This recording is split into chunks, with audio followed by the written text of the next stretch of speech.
Life is hard. See, for every time you have a plan, a dream, an aspiration, or a goal, do you know what happens every time you have one of those? This thing comes along called life.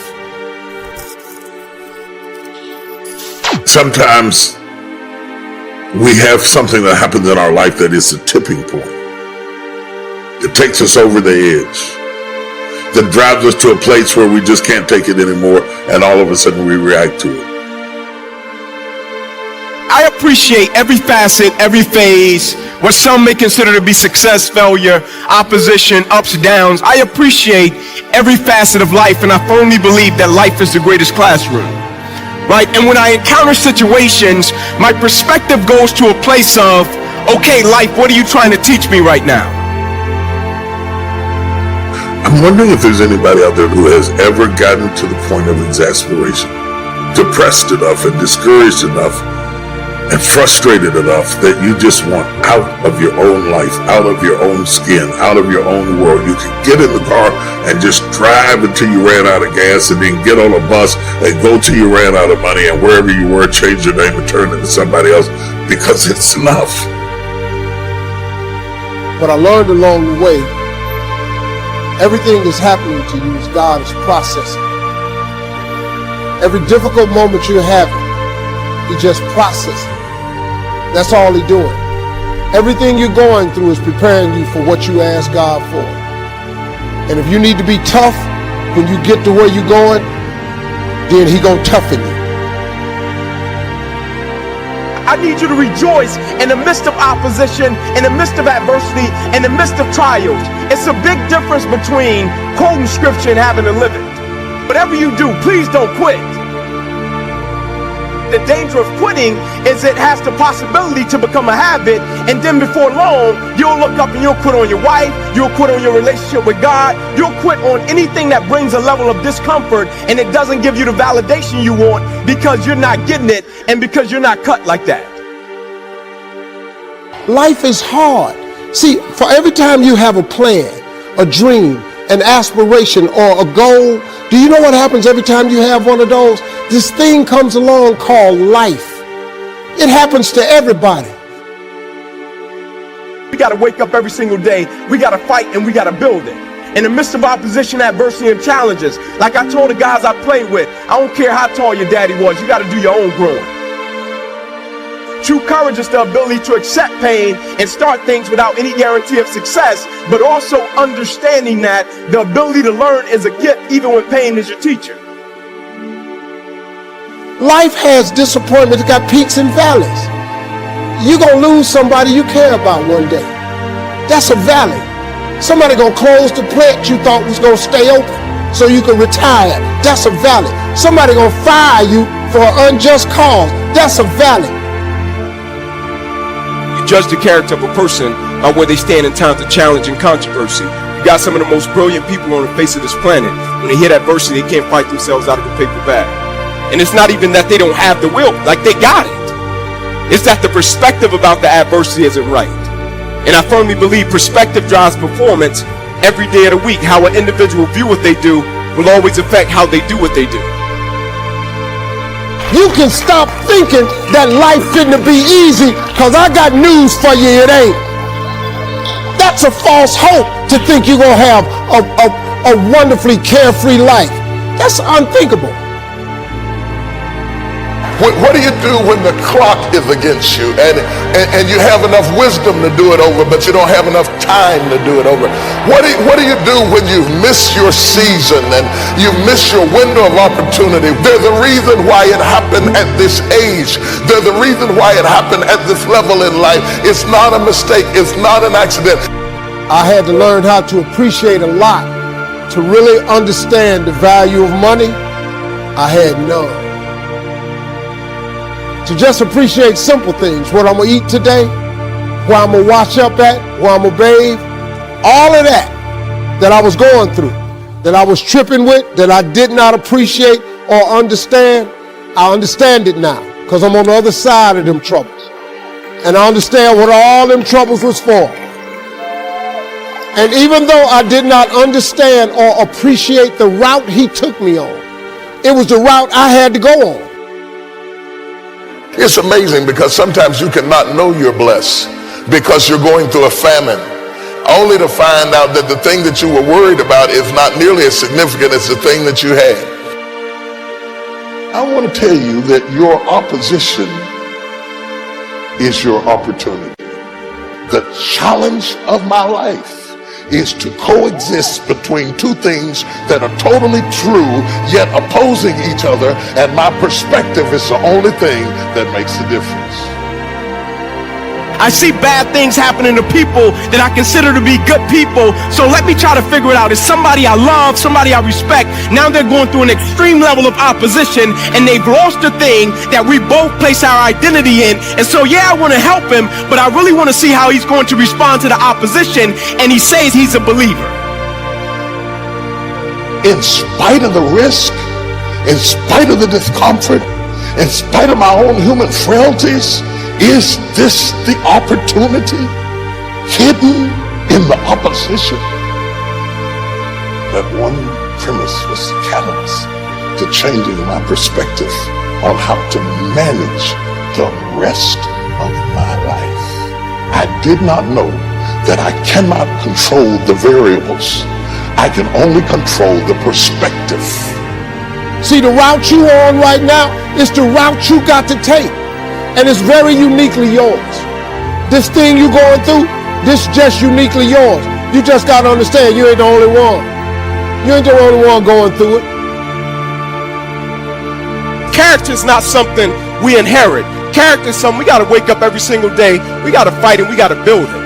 Right? In the midst of adversity, in the midst of challenges, in the midst of successes, in the midst of failures, we got to get up every single day. We got to fight for peace. It's an urge. It's an urge. Truth be told, every champion has felt it. Every president has felt it. Every king has felt it. Every lion has felt it. Every winner has felt it. Every soldier has felt it. Every victorious person has felt it. The urge. I want to encourage somebody that's in the fight right now, that the fact that you're in the fight is a sign that you've been changed because you didn't used to fight it. There's something else in you that's giving you a desire to be better than where you came from, to rise above the mediocrity of your background. Tonight, you get your fight back. Tonight, you get a renewal. Tonight, you get a sense of relief. Tonight, you get a moment of clarity. You know, nothing happens unless you change. So change is not our enemy, it's our friend. There's a season that you may go through a difficult period, but that is to wake up your ability to change. You cannot become what you were born to be unless you are willing to change into something you are not. This is why change is so important. I like what it says here. Shakespeare says, sweet are the uses of adversity. We never grow in good times. We never advance unless we're under pressure. Change comes to improve and to advance your life, not to destroy you. I think that we often forget this. That we're going to face hardships. We can't avoid pain. We can't avoid trouble. All we can do is prepare our mindset so that we don't get overwhelmed by our circumstances. A lot of people, when they have a negative circumstance take place in their life, they react negatively to it. And that seems almost natural. In fact, that is natural. Something negative happens to me, my reaction back to it is negative. But this is why you have to change your mindset. Life isn't what happens to you when you're looking. What happens to you when you're looking is called a plan. Life is what happens to you when you're not looking, when your guard is down, when your back is turned. It's going to work on a Friday morning feeling good and having your boss call you in. And you know she has a look on her face, and you know that look isn't good. You know the economy isn't so hard, and we've got to let you go. And all you can think about are those 3 kids you have at home. You know, life is coming home from work and finding that note on the kitchen table saying, hey, I can't do this anymore. I'm sorry, I love you, but I've got to go. And you're frustrated, and you're betrayed, and you're furious, and you're angry, but all you want to do is hold them again. All you want to do is hear those words whispered in your ear, I love you again. No, that's life. How do you handle life? How do you deal with that, those sort of situations? You see, It's been said 100 times, and I'll say it again. You've got to go through it. That's all it is. You've got to go through it. And going through it is not a function of just being courageous. It's not a function of just saying, well, I'm going to close my eyes and see what happens next. It's not that. It's really a function of three things. It's a beginning, it's a middle, and an end. And before you go through it, there's a choice. You make a choice to say, well, I'm either going to stay here, or I'm going to be over there someday, somehow. It's a choice. So going through it and thinking about these three steps, beginning, middle, and end, you can really save yourself a lot of trouble, and you can discover something more about yourself. It's called life, and it's not personal. Stuff's going to happen. And if you make it to the 40-yard line, if you can make it to age 40, between 40 and 60, it begins to intensify. All kind of things happen. Between 40 and 60, my mother was diagnosed with breast cancer and finally died. Between 40 and 60, I was diagnosed with prostate cancer. Between 40 and 60, I went through a divorce from someone that I loved very much. Between 40 and 60, had a nationally syndicated talk show, highest rated, fastest canceled talk show in the history of television. Between 40 and 60, oh, life put a whooping on me. I was homeless, man. I mean, you're in a position where you're going, I got nowhere to go except up. I might as well keep hustling. I was in comedy. I just wasn't making nothing. All the money I was making, I was sending back home to my wife and kids. That didn't last long. She got tired of that real fast. But I couldn't go back to Cleveland because I wouldn't have enough money to drive back down south to perform. One time I drove to the house in Cleveland. I finally got enough money. I drove to the house in Cleveland and everybody was gone. I didn't see my kids for almost 2 years. They just left, boarded up the house. So next thing you know, I'm in the car. I lived there, but it taught me determination. Now, I'm a really, really determined person. It also taught me that no matter what happens to you, it ain't over. I was determined to be something. As long as God wakes you up. You may have given up on a dream. You think it's been too long. Now you've accepted that you'll never get well. You never meet the right person. Never start that business. What God put in your heart, He's not only still going to bring it to pass, but it's going to turn out better than you thought. I found that nothing in life is worthwhile unless you take risks. You have to take chances in life. If you don't take chances in life, you'll never have the life God has for you. Life is risk. It take courage to pursue your dream. Nelson Mandela said, there is no passion to be found playing small and settling for a life that's less than the one you're capable of living. So, the first thing you have to think about when you're going through something is very simple. It's, I'm not where I want to be, but I know I can get there. I have faith that I'm going to get where I want to be. So yeah, go through the grieving process. Grieve. Accept that. Say yes to that. One day you look up and, you're still in pain, you're still hurting, but you realize that, hey, it's not as bad as it was. It doesn't hurt as much as it did. And I'm going forward, I'm moving forward. And at some point you emerge, you get to the other side, and you know that, hey, I haven't forgotten. But the pain doesn't hold you captive. You're not crippled by the emotion, by the experience.